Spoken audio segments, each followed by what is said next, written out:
The so-called COVID-19 pandemic has been traced to the 1976 World Bank period. The Zionists are having a field day in the absence of an agreement to reboot the world economy. They are stroking a war between China and the US, promoting their pandemic and vaccine scam, and causing trouble all over the world. If we are going to defeat them once and for all, we need to realize that we are dealing with an enemy who works according to long-term plans, some going back hundreds of years. The latest example of this is the ongoing COVID-19 and vaccine scam. British MI6 intelligence now says the COVID-19 thing was traced back to a document at the World Bank date 1976. It is a form of eugenetics involving the UN and its organs. If you look at the world map of so-called COVID-19 cases at the link below, you will notice that it is essentially a disease affecting monothesis-controlled countries, including secret colonies India and Japan. Africa is mostly avoiding the whole scam at its most of East Asia. So, if it is eugenetics, as MI6 claims, the target appears to be mainly people of European descent. The P3 Freemasons are saying the COVID-19 campaign is only going to intensify until an agreement is reached to set up a world republic. Certainly, the P3 large involvement is easier to spot in Japan and Korea, where all positive test results are being traced to either Christians P3 sects of Khazarian mafia hedge funds.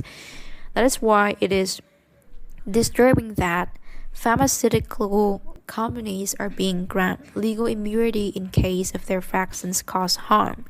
This is a unique situation where we as company simply cannot take the risk if in 4 years the vaccine is showing side effects, said Ruud Dobber, a top expert of AstraZeneca.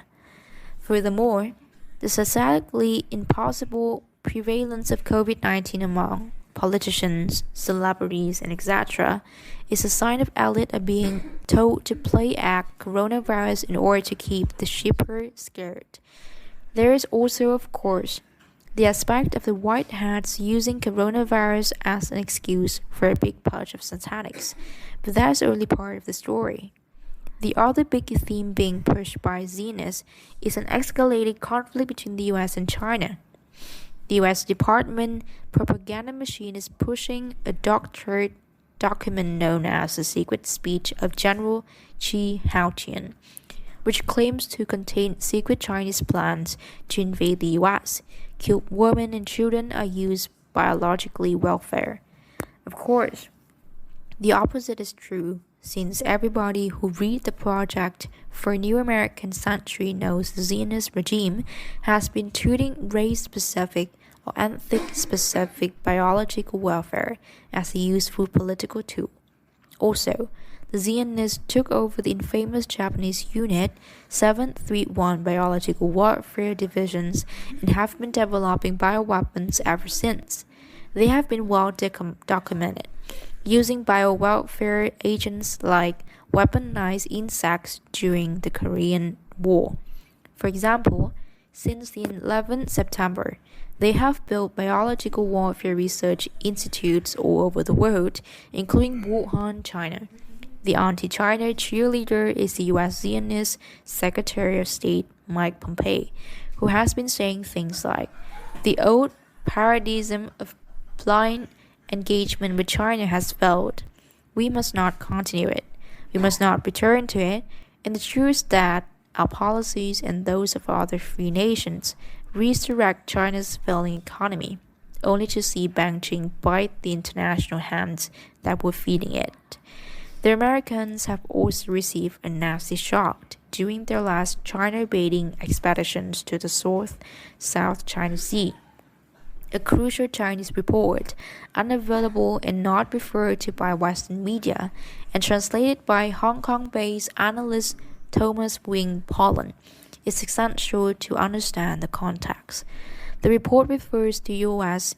guerrilla electronic war planners rendered totally out of control by electronic jamming devices positioned on islands and reefs in the South China Sea. The vulnerability of U.S. electronics was also explored by the Russians recently when they turned a U.S. Argus warship in the Black Sea into a sitting duck that could have been sunk by the 19th century warship. The Zionists also appear to be using weather warfare in an attempt to break China's three-church dam. If the dam broke, it would flood 400 million Chinese and kill at least 500,000 people. However, those using such weapons must realize that China would retaliate it by doing something like blowing the Yellowstone caldera. The Chinese, for their part, note structural changes have led to the U.S. withdrawing from global affairs and wavering of responsibilities. The COVID-19 pandemic is probably the first global crisis in more than a century where no one is even looking to the United States for leadership. In any case, despite all the arguing between the regime of U.S. President Donald Trump and the Chinese, the world is now entering an era where neither the U.S. nor China will be dominant. That is because both the U.S. military-industrial complex and the Asian secret societies that run China realize they both face a common enemy, the Khazarian Mafia, aka the Zionists. The situation the U.S. corporate government faces is direct. The world is aware of this, which is why the Zionist slave people known as Americans are banned from visiting most countries, including next-door neighbor and supported ally Canada, allegedly because of COVID-19. With the exception of the UK, Americans can now visit only a few Caribbean and Eastern European countries like Belarus and Ukraine. The real reason Americans are being banned from travel is that the regime of U.S. President Donald Trump has nationalized the Federal Reserve Board. This means that inside the U.S., they can create money out of nothing and hand it directly to American citizens and corporations. However, that money cannot, with few exceptions, be used outside of the U.S. That means Americans are being banned from most of the world in part to prevent them from taking the U.S. made fiat dollars and spending them outside the U.S.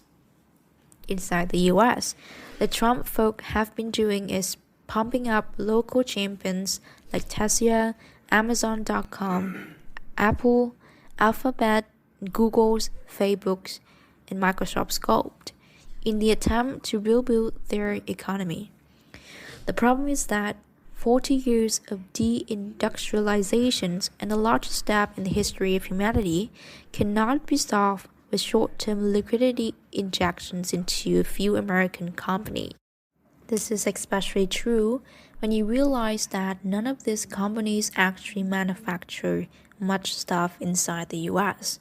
Instead, these companies are hurting the US economy by using FRB funding monkey to buy off dozens of enterprises that could evolve into competitors for these giants. In other words, the so-called pandemic response is shutting down tens of thousands of real businesses, while concentrating wealth and power into a few Khazarian mafia-controlled high-tech oligopolies. The increasing wealth dispatchery inside the US is also creating huge social instability. Within the last 48 hours, there have been eruptions of violence in major cities such as Seattle, Portland, Atlanta, Chicago, New York, Los Angeles, Oakland, Louisville, Austin, and Richmond. At this point, we have seen sustained protests and breathing for nearly 2 months straight, and it looks like the chaos isn't going to disappear anytime soon. The fact that up to 40% of American businesses and individuals are not paying either loans or rent is a sign things will get worse before they get better. It is tragic to note that already the situation has degenerated to the point of 30 million Americans did not have enough food to set in the last week. In a sign hyperinflation is coming to the US, the country is facing a coin shortage. Argentina experienced the same problem when they had hyperinflation because coins were worth more melted down than their face value. You can be sure somebody's doing business melting down pennies, etc., and selling the metal. If things continue to degenerate, soon manhole covers will start to be stolen. Already, cities like New York, Los Angeles, San Francisco can't even handle garbage collection anymore. The streets are filling up with discarded needles, human faces, and junkies. Domestic turmoil and international behavior means the US is now a rogue state now. MI6 intelligence sources say the fact even a close ally like the UK is secretly viewing the US as a rogue state means new world sanctions against the US officials are just a matter of time. According to the UN, for example, the assassination of Iranian General Qasem Soleimani was an unlawful and arbitrary killing, especially when, according to the UN findings, there is no evidence that Soleimani was planning an imminent attack on the United States or its personnel. The US distraction with its bankruptcy continues to create a vacuum on the world stage that is setting the ground for various regional wars. The biggest remains Turkey, which is pushing hard to create a new caliphate and is headed to a clash with France, Egypt, and Russia.